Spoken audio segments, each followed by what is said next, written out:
This week on the Writers Detective Bureau, character arc, Detective Sergeant Demotion, and sex offenders. I'm Adam Richardson, and this is the Writers Detective Bureau. Welcome to episode number 47 of the Writers Detective Bureau, the podcast dedicated to helping authors and screenwriters write professional quality, crime-related fiction. This week, I'd like to thank Gold Shield patron Deborah Dunbar from DeborahDunbar.com, Gold Shield patron CC Jameson from CCJameson.com, Larry Keaton, Vicky Tharp of VickyTharp.com, and my latest Gold Shield patrons Dharma Kelleher from DharmaKelleher.com, and Chris Ann, who you can find on Twitter at ChrisAnnCreates. I'd also like to thank my newest Coffee Club patrons, Brandon Jones and Mark William Smith, as well as all of my longtime Coffee Club patrons for their support month after month. Check out the website links for all of those writers supporting this show in the show notes by going to writersdetective.com/47. And to learn about setting up your own Patreon account for your own author business, visit writersdetective.com/Patreon. Patreon.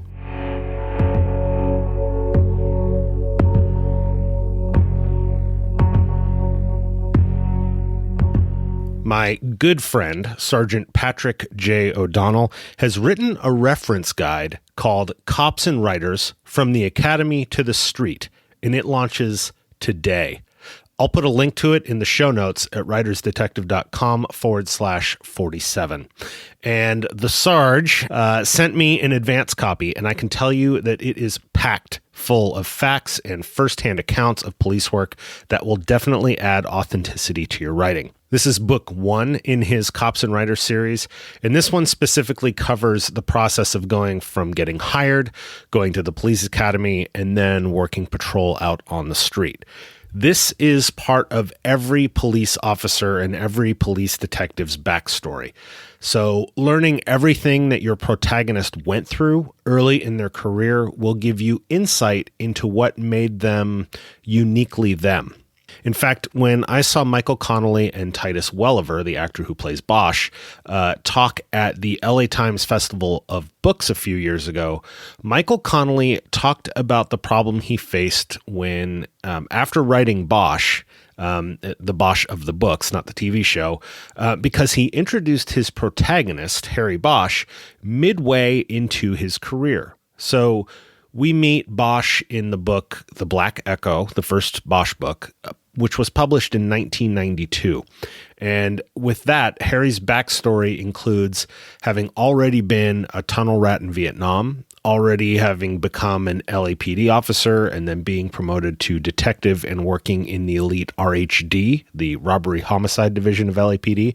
And then when we meet him, finally, he is relegated back to the homicide table in Hollywood Division for events that happen before we ever even read page 1 of The Black Echo. We know that the Hieronymus Bosch, the Harry Bosch in the books, was born in 1950, and that the Bosch books pretty much keep pace with the year of the book being published. So that means that in The Black Echo, Bosch is already 42 years old when we meet him. And it also means that today, in 2019, novel Bosch is 69 years old. By law enforcement standards, that's quite old to still be pounding the pavement. And in that LA Times Festival of Books talk that they were doing, Michael Connelly talked about having to come up with creative ways to keep Bosch believably working cases well into what normally would be retirement age. And of course, the whole reason why I do this podcast and the website, the Facebook group, and my upcoming book is because I want you to be just as successful as Michael Connelly with your writing. So I want you to plan to have 21 and counting novels under your protagonist's belt and have been writing, 27 years later, just like Michael Connelly. Now, I am no writing coach or any kind of master of storytelling. I'm learning this. I'm probably behind you in the curve of learning this. But it seems to me that you have a few options in dealing with that issue that Michael Connelly faced. So the first way would be that you can introduce your protagonist at a younger age. And this is where Patrick O'Donnell's Cops and Writers book can really help with grasping the entry into the career. The second way is you can stick with a mid-career introduction of your protagonist, just like Connelly did. But then when you start getting stuck, you can do flashback books, which Connelly did in one where there was a cold case that referenced the LA riots in the early 90s. Or you could even do a series of prequels. Linda LaPlante did this, the prequel thing recently with the show Tennyson, which shows the early career of the character Jane Tennyson, which is the character that Helen Mirren made famous, playing her for years in the TV show Prime Suspect. So we watched her progress from detective all the way to DCI, but then in the series, the new series of Tennyson, we see her as a what they call a WPC, which just the title alone is dating itself. So it's straight out of the 70s. If you liked Life on Mars, Tennyson is very much along those lines as far as that era of law enforcement in the 70s in the UK. But anyway, the third potential way for dealing with the age issue is, and it's something you should decide on right now, and it's actually very common to do in the mystery genre, and that's to intentionally avoid a character arc in the first place and intentionally not have him or her age. Sherlock Holmes is a perfect example. Sherlock doesn't age, and he doesn't really have his character change too much, at least from case to case or story to story. I mean, it's the same as Jessica Fletcher in Murder, She Wrote, in the cozy side of things. The protagonists are their quirky, same old self in every single story. And that's one of the common things that you will find in mysteries. And then the side effect is that it actually avoids the aging issue altogether. I personally have really enjoyed the Bosch character progression in the books, and I love that Michael Connelly has created the Renee Ballard detective protagonist in the new series of books to keep the story flowing, even as Bosch starts to kind of feel the aches in his bones with his age. As for the TV show, Bosch, as portrayed by Titus Welliver, I mean, honestly, Titus technically is actually past the normal retirement age in real life, but you would never know it. LAPD officers and detectives tend to retire somewhere between the age of 50 and 57. And I'm not going to give away Titus's age, but, well, let's put it this way. There's no mandatory retirement age, but once you hit a certain number of years of service, and I'm talking around that 30 plus year mark where, Bosch came back, Book Bosch came back from war and started working right away. But once you hit that 30 plus year mark, like Bosch would, there's really no financial benefit to keep working. You'd be making the same paycheck if you were just sitting at home retired. So, or taking on another job doing something else and collecting two paychecks. But anyway, thankfully, Titus, who I think absolutely nails the character of Hieronymus Bosch, has no plans of quitting that I've heard of. He tweeted recently that he'll keep playing him as long as they'll have him. At least Titus is in the physical condition and looks that it doesn't look like retirement is many years away for him anyway, in reality. But even if he didn't, even if he looked like he was 70 years old, we know that Bosch would find a way to get off his ass and go knock on doors. Anyway, I will get on to our questions here, but I just wanted to make sure, did I mention that you should pick up Patrick O'Donnell's book, Cops and Writers?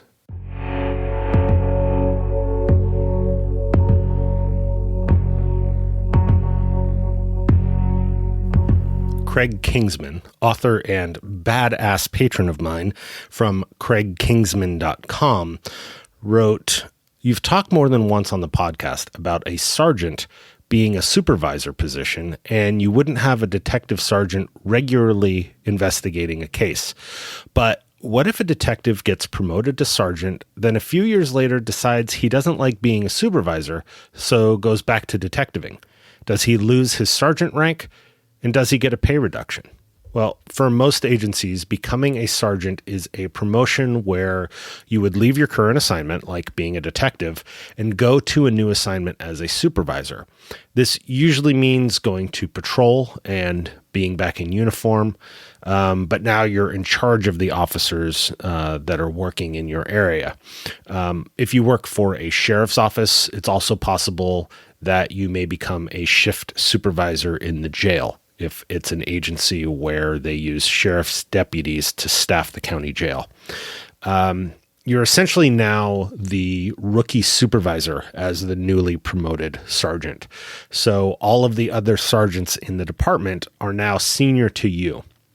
So if you want to become a detective sergeant, you're most likely going to have to wait for an opportunity to transfer into a detective unit to become that detective sergeant. I know you didn't really phrase the question that way, but I wanted to point that out. There are some smaller agencies that may do a promotion in place where the detective becomes the detective sergeant. But in doing so, the new sergeant is missing out on the learning process of becoming a supervisor on the street. When you become a sergeant, your agency will most likely send you to a sergeant school and even send you to a more advanced leadership institute. And that's usually done within the first few years of holding that sergeant rank. So for Craig's question, where the sergeant, I should say, wants to self-demote to detective, yes, he would lose his sergeant pay, most likely, because he's no longer holding the rank of sergeant, especially if he's doing it on his own. And especially if it's been a few years, like you posed in the question, there most likely, there's not going to be a vacancy in the detective bureau for him to fill, because if it's been a few years, they've obviously backfilled that position.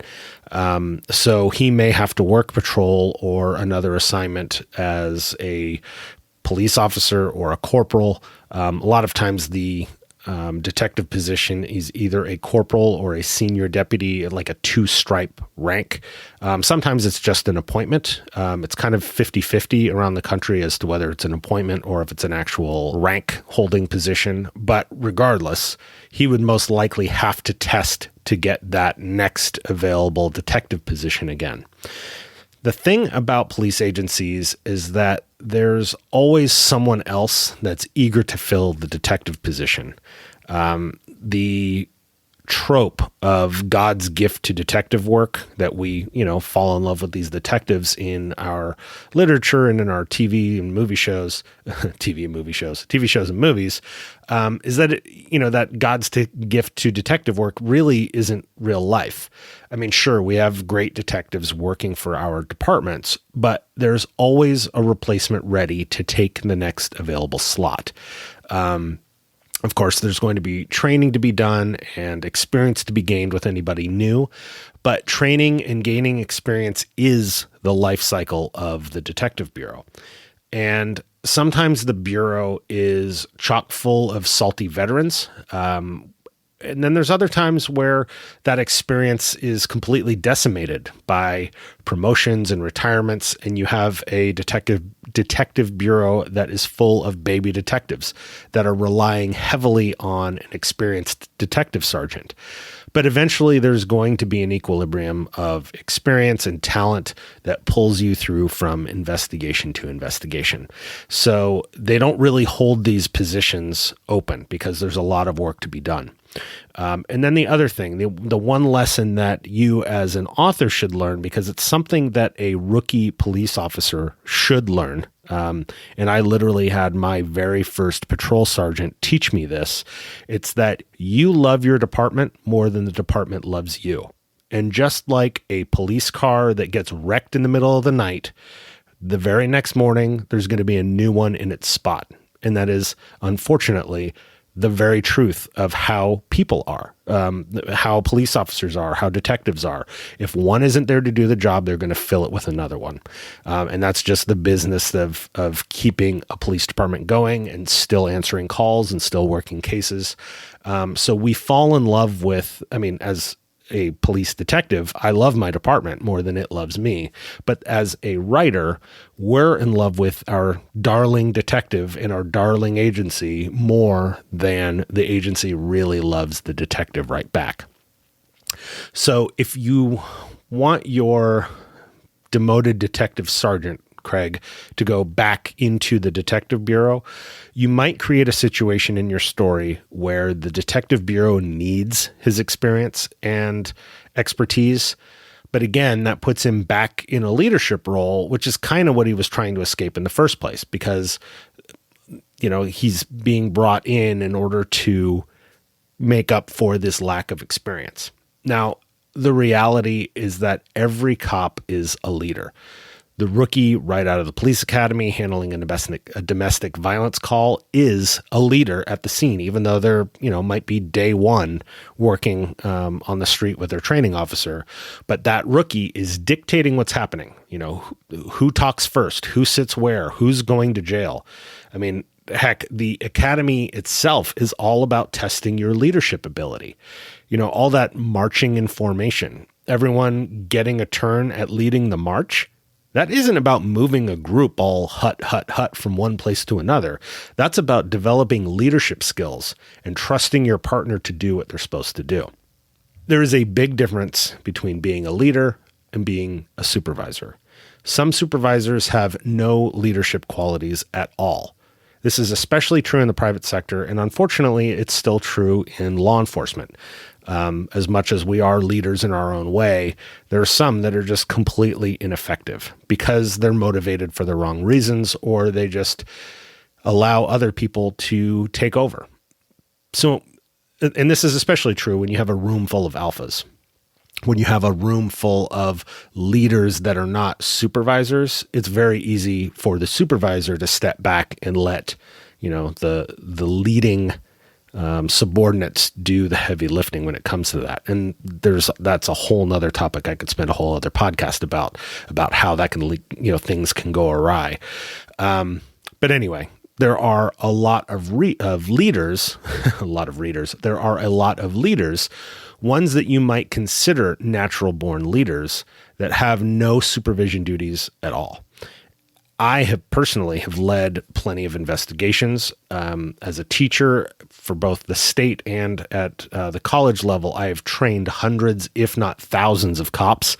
I've given briefings on major operations where you have, well over 100 people involved for the big bust day. And I've even been the acting sergeant for my unit when the bosses were gone. But I never wanted to become a sergeant because I didn't want supervision to be my daily job. I just wanted to work cases.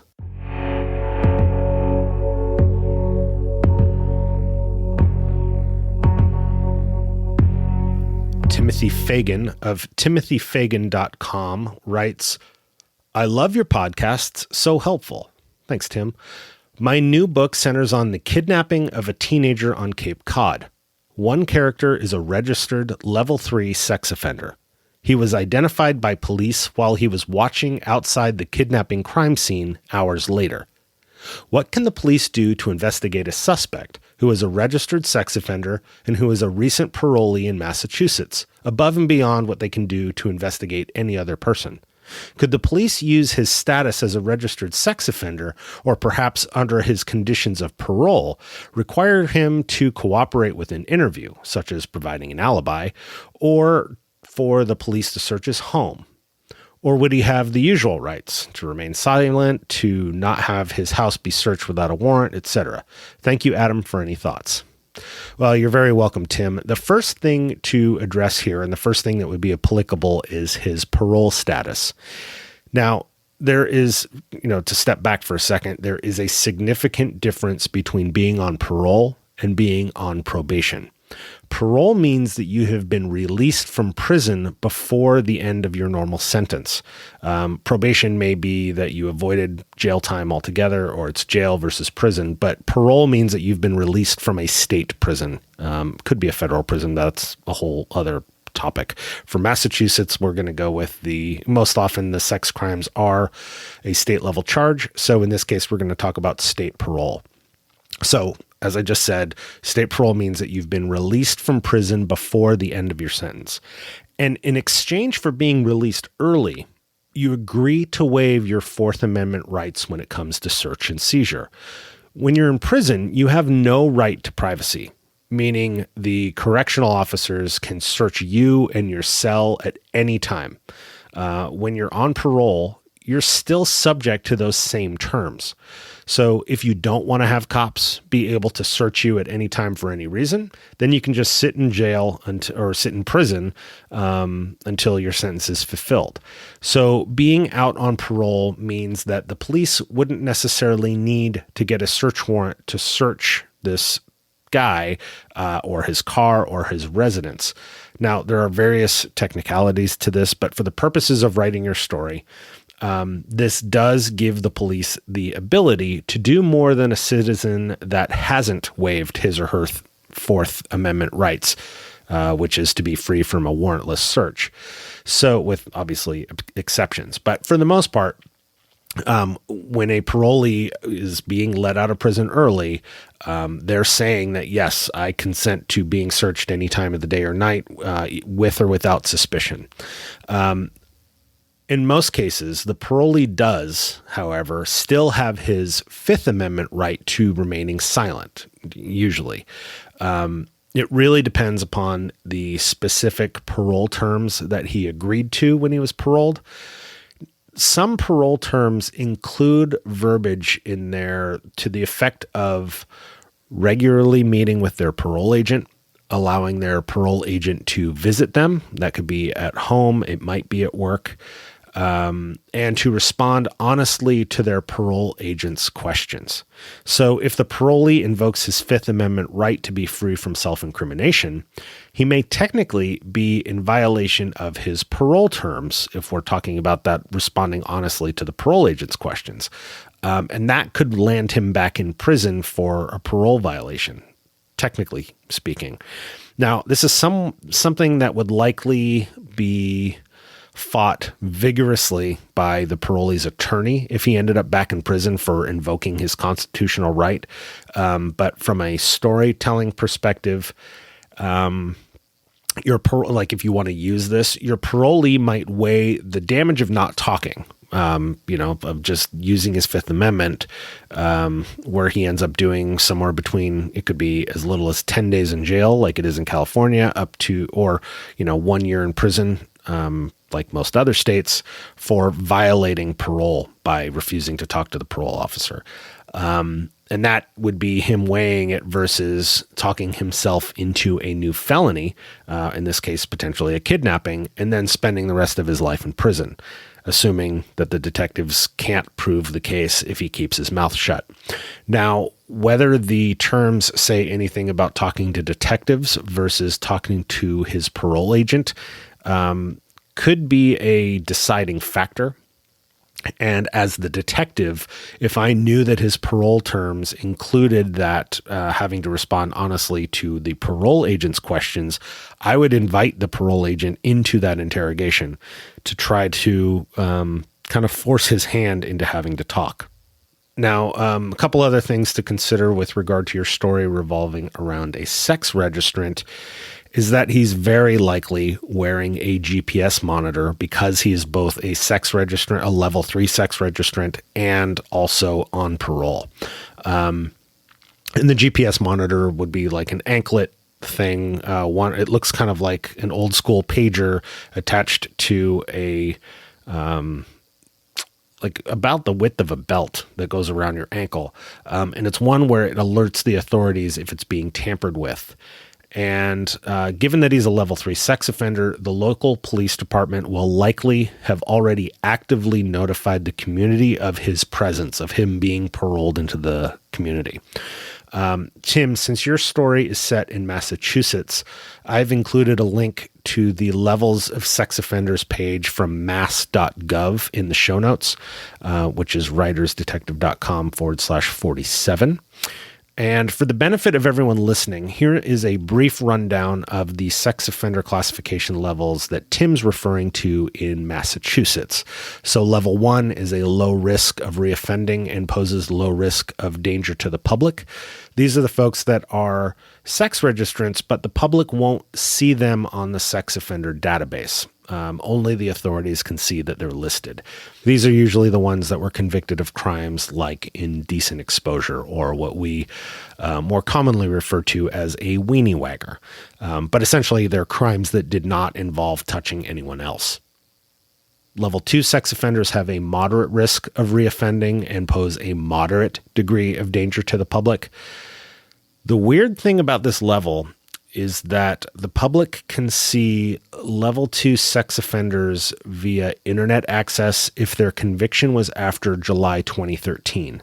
But if their conviction was before July 2013, the public will only see them listed if they actually go into the local police department and search via the Megan's Law computer that's there in the station. And I'm assuming this has to do with the terms that were in place prior to July 2013 for those older sex registrant cases, and that the state reached some sort of legal agreement with some sort of class action thing. I would assume it was probably the ACLU or somebody that filed an amicus brief or something like that, something where they were being called to task on it enacting this law that's affecting all of these other people long beforehand. So July 2013, if your conviction is prior to that, then they might have to, or they would have to go to the local police department. Now, keep in mind, this is off of the Massachusetts database. So you should do your own research for wherever you're telling your story, if you're talking about sex registrants, or if you just have a personal interest for your own neighborhood safety in the first place. And then the other thing about moderate risk of offending or reoffending or a moderate danger to the public. I mean, me personally, you're either a risk or you aren't, but what do I know? Anyway, okay, level 3, which Tim's writing about. Level 3 have a high risk of reoffending and pose a high danger or high degree of danger to the public. And level 3 offenders, their info is fully available to the public just by doing an internet search.